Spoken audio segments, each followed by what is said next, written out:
Hello, Brantford. I hope you're all well. It's been great to hear from some of you over the past few weeks and to see what you've all been getting up to.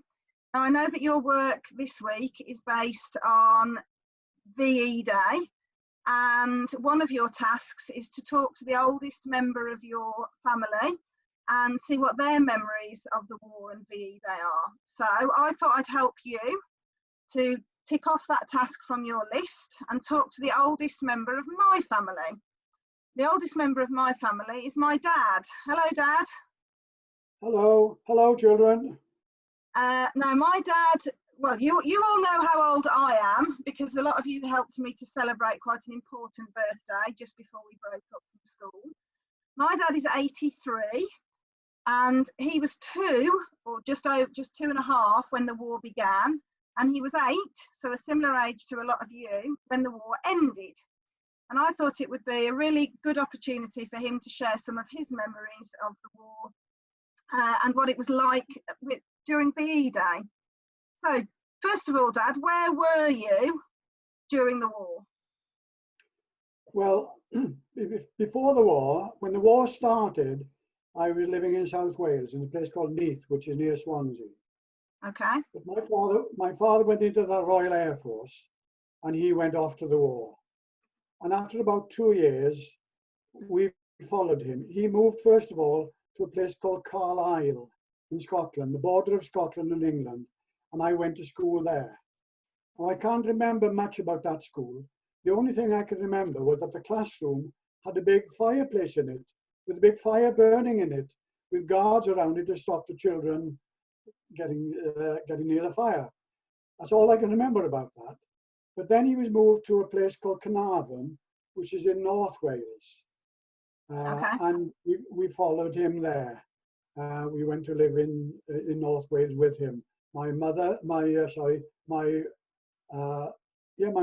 my sister and myself joined my father in North Wales. So did you spend most of the war in Carnarvon in North Wales? Well, 2.5 years I spent in Carnarvon, yeah. Okay. During the war. Yeah. And I was there when VE Day came. Right. Okay. So how did the war alter your life? Well, the war altered my life, well, all children's lives in fantastic ways, really, in very, very terrible ways. First of all, every house had to have a shelter because there was always a danger of a house being hit by a bomb. So the government provided every house in the country with a shelter. These were made of steel, were very, very strong, and were very easy to build. And the idea was that every house built their own shelter in the back garden, so that when an air raid came, you could go down into the shelter and you'd be safer than being in the house. But my father, when he was at home before the war started, and he was there when the shelter arrived. So he decided that he would bury his shelter halfway into the garden. He dug a hole about 1 meter or more deep to put the shelter in, and it looked great. The only problem was he'd forgotten that we had a stream running across the top of the garden. And when we went to use the shelter, it was full of water. So we never used our shelter. We always had to go in the house next door. Now, the thing about what air raids were, you'd hear a siren. You go to bed at night, you go to sleep, and your parents would hear a siren, which is sounded like, ooh,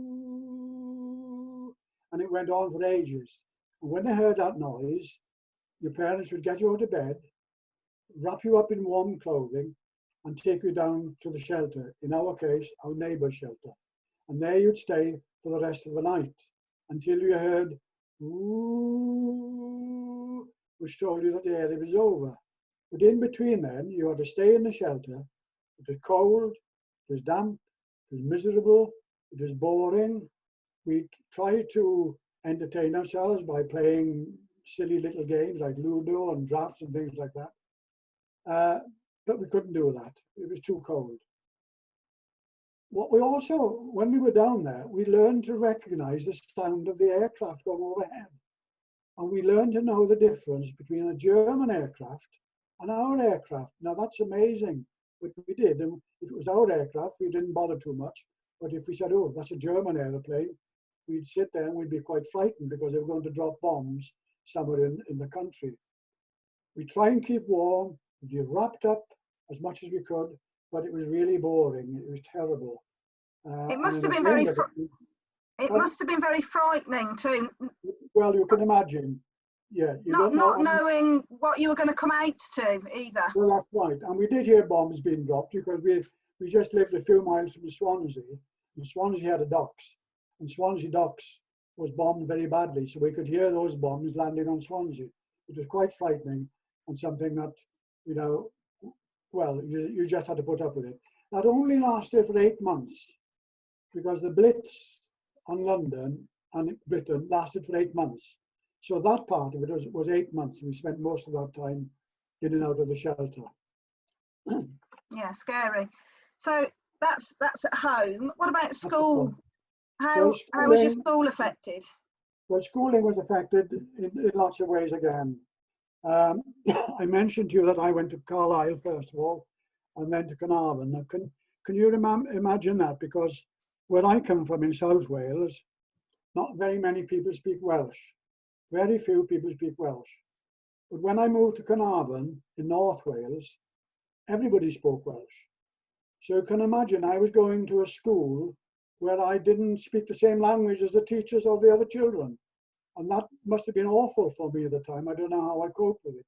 You try and imagine that. If you were to move from here to Wales and they'd be taught in Welsh, it would be very difficult.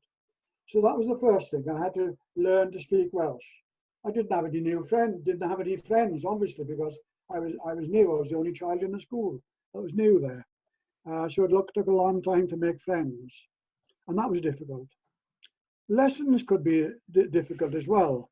Because again, you might be in a lesson and you'd hear, ooh, the siren would come again. And the teachers would gather the class together and they'd take us all down to the cloakrooms. I want you to think about that afterwards. Why do you think they took us to the cloakrooms rather than staying in our classrooms? So we stayed in the cloakrooms until we heard the siren at the end of the attack. And then we'd be told, right now, children, run home as fast as you can in case there's another air raid. So we'd run home from school and then we'd stay there. So you were allowed to go home on your own? We were sent home. Immediately after an air raid, we were sent home. And you were allowed... Don't forget, I was only about 6 or 7 at the time. Well, that's why, yeah, because we would never allow a child now to go home without their parents coming to collect them. So that's like, go on, off you go, run home, and home we went, and we stayed home. And of course, during the night at home, we were disturbed an awful lot during the night. You'd be in bed, and as I say, we'd be pulled out of our bed in the night because of the attacks and all that sort of thing. So we had disturbed nights as well as difficult days in school. They were disturbed nights. School dinner started at this time. Now, I don't know how much you pay for school dinners today per week. £2.40. £2.40 a day. A day. Dinners today. Well, when school dinners started, we paid 20 pence per week. Wow. 20 pence per week for school dinners. And that's the way it was. So that was the schooling part. Okay, right, let's move on. Okay. So you've had a difficult time at night. You have a difficult time during the day at school. You were saying then about school dinners. So what did you have to eat? What was the food like? Well, there were great shortages of food. We couldn't have much choice in the way what we had at all, and it was rationing, which I'll explain to you. When they ration, they give everyone a little book, and in that little book it had pages of attached for eggs, bacon, sugar, milk. Everything you used was in that little book. Clothes even were in the book. There were clothing coupons in there. So when you wanted to buy food, you had to go to the shop that was nearest to where you lived that sold food, and you had to register with that shop. You had to tell the people in the shop, I want to register with you, and they took your ration book. So when you went to buy weekly shop at the end of the week, there were no supermarkets in those days, remember? You went to the shop and you would buy your food there, and they would take the coupons out of the book for the food that you had. If you bought any clothes in the clothes shop, they would take the clothing coupons out. So it was governed by the amount of coupons you had in your book. As a matter of fact, because of the shortage of food, there was a big slogan which used to be printed on all the walls all over the place, and it was dig for victory. Dig for victory. Okay, what does that mean? Well, nobody had a lawn. Nobody had nice lawns in the back garden or the front garden. We had to dig them over and plant vegetables in them so that we had food from the garden. Okay. There's a very famous cricket ground in London. It's one of the most famous cricket grounds in the world. It's called the Oval. And if you ever watch a test match on television, you'll see this beautiful ground with lush grass, absolutely magnificent. During the war, it was planted up completely with potatoes. They just got rid of the grass and planted potatoes there to help to feed the people. We had no sweets. We didn't know what sweets were. This is why my teeth were so good, because we never had sweets when we were small. We had no chocolate. Oh, no! We had no chocolate at all. Chocolate was banned. Well, we couldn't get any. I'll tell you a little story about chocolate. The nearest I came to being killed in the war, actually.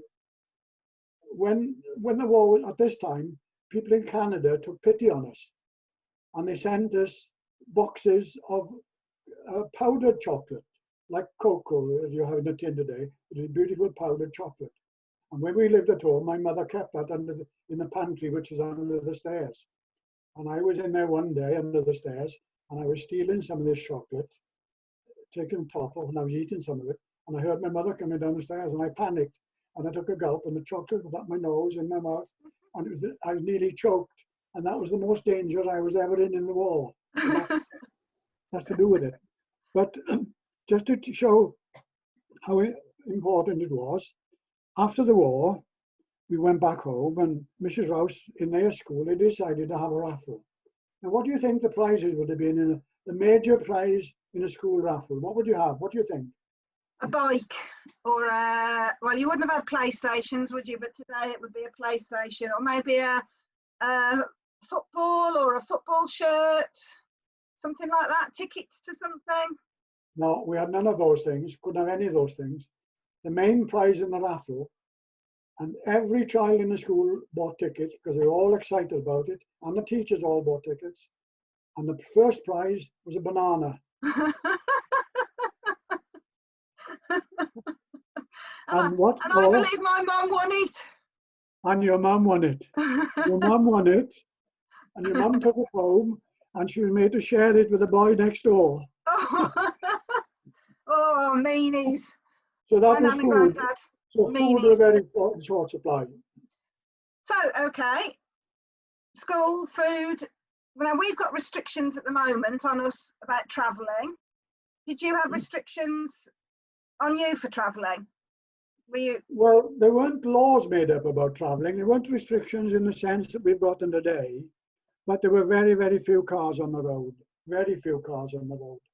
The only people I can think of who had cars would be people like doctors and maybe very wealthy people, very wealthy neighbours, if you had neighbours. But ordinary people like us, no one had a car. That didn't come until many, many years, 20 years later after the war, before people really started to have cars. So there were very few cars because there wasn't much movement of people about anyway then, really, was there? No. There was no. And there was no petrol, because all the petrol was being used to fight the war effort as well, you see. In Swansea, I do remember that Swansea had a number of taxis which had a big gas bag on the top of it, and that bag was filled with gas. And although we're talking these days about running cars on hydrogen and things like that, they did that in the war. They were running cars on gas. But that's by the way. So there were no cars, no petrol. And the other main thing was blackouts. Now, you wouldn't understand what a blackout is. It meant that when you were living in a house, you had to have very, very good curtains to pull the curtains across to stop the light going out. And some people even had made shutters to go on the outside of the house to make sure. But if you open the door in the dark and you let a chink of light out, someone would shout at you, "Get that light out!" because there were men. And, why did you have to have? Did you need to be in the dark? well, because if you showed lights, any aircraft going overhead would see the lights and know there was a town down below. Right. Okay. The darkness, so they couldn't see you. You can imagine going over London these days, or Dudley, or anywhere. You see it with the lights, but darkness was hiding, really keeping the towns and villages safe. So there was a blackout, and no street lights. We didn't go out at night. We didn't go out once it got dark. Yeah. We didn't go out because there were no street lights at all. We weren't allowed to go out for that reason. And as I said, there were air raid wardens whose job it was to go around patrolling the streets to make sure that nobody had a chink of light. And as I said, there are shutters on the windows. So it is very, very dark. And as you can imagine, very, very frightening. Yeah. Well, I can see now why you said about VE Day in the beginning, when you were saying about it being a relief, being such a relief to it, because it's, you know, scary, restricted times, and particularly for children, isn't it? Yeah. So when VE Day did come along, and we're celebrating its 75th anniversary this year, what do you remember most? Well, the thing about VE Day was that it was a great sense of relief. If there was one word, everybody who went through the war will tell you VE Day was a day for relief, because all those horrible things had been put up with for nearly 6 years, all the way through. All that was behind us, and that would finish. So we were free from danger. The shortages would end eventually. We were free from worry, apart from the fact that the war went on for another 3 months in the Far East. And the war in the Far East didn't end until June. So it went on for another 3 weeks. And of course, when they knew that the Germans were going to surrender on the 8th, so 2 or 3 days before that, the government told everybody, we'll make that day a public holiday. So everybody was on holiday on VE Day. They didn't have to go to work. And as a result of that, of course, there were celebrations all over the country. In London, London was teeming with millions of people. They all went out. 2 famous landmarks in London. The first one was Trafalgar Square. And if you look at the television over the weekend, I'm quite sure you'll see a picture taken in Trafalgar Square. It shows 2 women fully dressed, with 2 naval sailors fully dressed, dancing in the fountains in Trafalgar Square. They were so excited. And you'll see pictures of people all dancing. Never mind who you danced with, you never see them before in their life. They just grabbed somebody and they danced and they jigged and they shouted and they cheered and they sang, and it all went on. Fantastic. And it went on all day throughout Trafalgar Square. It also went on an awful lot at Buckingham Palace. If you know London at all, many of you will have been to London. The street going up to Buckingham Palace, a big long wide street, is called the Mall, and that had millions of people on it. And the King and the Queen and Princess Elizabeth, she was then, who is now our present Queen, she was in army uniform, and Princess Margaret, her sister, and Winston Churchill had to come up onto the balcony in Buckingham Palace to tell the crowds and to wave to the crowds. And they did that, and they had to go back and forth onto the balcony in the course of the day 8 times. Started in the morning, have a little break, go back out, and they went back out 8 times. And all the time, the people who were there cheering them, and that was going on until it got dark. So that was that. And what about for you? What did you do to celebrate? Well, for my celebration, we had in Carnarvon itself. It's quite a well-known place. It has an enormous castle. If you go to North Wales, go and look at Carnarvon Castle. It's a lovely castle. As a matter of fact, Prince Charles, when he was made Prince of Wales, was made a prince there, and you'll see pictures of that. Yeah. But when to the castle, it's got an enormous square. And if anything of any importance happens, whatever in Carnarvon, everybody goes to the square and gathers in that square. And that's what happened on that day as well, on VE Day. We all went to the square there. Again, it was dancing, singing, cheering, just like London. And it happened exactly the same in Carnarvon. It went on all day.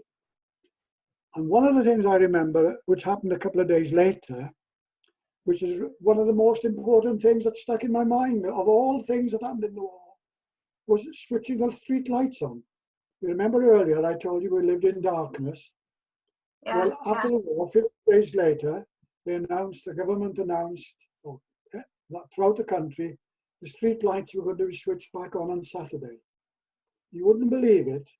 All the adults and all the children who lived there, everyone again, we went out on the streets to see the lights being turned on so that we could walk along the streets in a light rather than, it's amazing, but it's true. Most exciting thing that happened, really.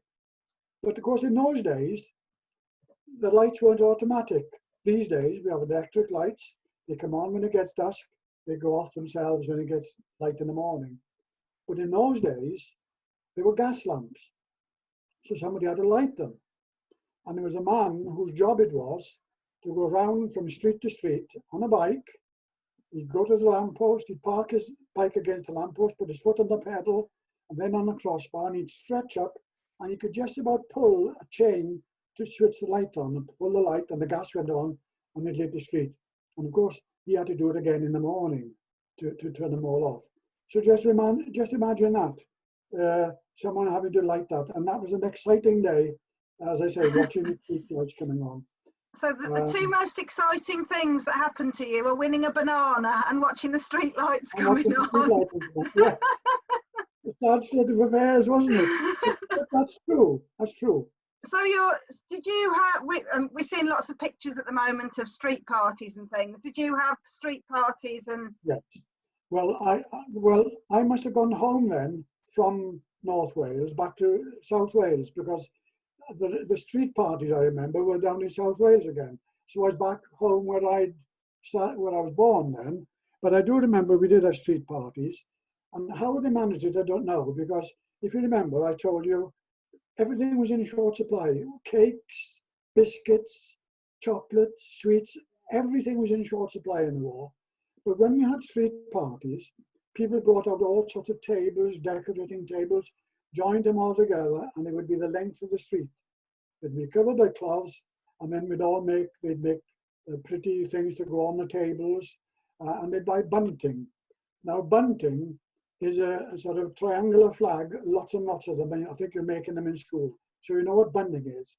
And when they had to buy bunting, they even passed a law which meant that if you were to buy bunting, you didn't have to use your clothing coupons. You could buy bunting without using the coupons out of your book. So people had bunting, with bunting crisscrossed the streets, and the streets looked absolutely magnificent, with party hats and all the colour, and somebody wheel out a piano or something like that, and they'd have a sing-song and all sorts of things. And then there'd be, at the end of it all, there'd be games for children and sports and races and all that sort of thing. So there's parties, I do remember them, and we had parties later on as well, but those are the ones after the war. So that was my experience of living through and after the war. So were you frightened that the war would come back? Once you'd had VE Day, were you worried that it would start again? No, we weren't worried about that at all. There was no fear of that, and things gradually got back to normal, because, I mean, you children these days, you buy new clothes all the time. In those days, you had a suit of clothes to go to school, and you had a clothes for best, and that's all we had. So it took a long time for all those things to come back. I mean, if we think about the furniture that we had in the houses, it was very sparse. We didn't have carpets on the floor. We had coconut mats on the floor. We didn't have duvets on the beds. We had blankets on the bed, sheets and blankets, and oilcloth or vinyl on the floor in the bedroom, and coconut matting on the floor, no carpets. The furniture in the house was sparse, and even on the buses that ran after the war, they had wooden seats in them. They're called utility buses, utility seats, utility furniture. And they were just like narrow strips of wood, about 3 inches, to make seats. And that's the way the buses were, utility. So it was very, very basic. Rationing continued, for 8 years until 1953. And as a matter of fact, after the war, a few weeks after the war, there was a great shortage of potatoes. They must have started playing cricket on the oval again. Well, they must have done. So, but there was a shortage of food. But there was, as I say, rationing started again in 1953, and that was it. I was the aftermarket coming back to normal as far as schooling went. I didn't do very well at all. You can imagine I'd been in 3 schools between the age of 5 and 8. So I had a very unsettled schooling, and I was unsettled when I went back into my own school.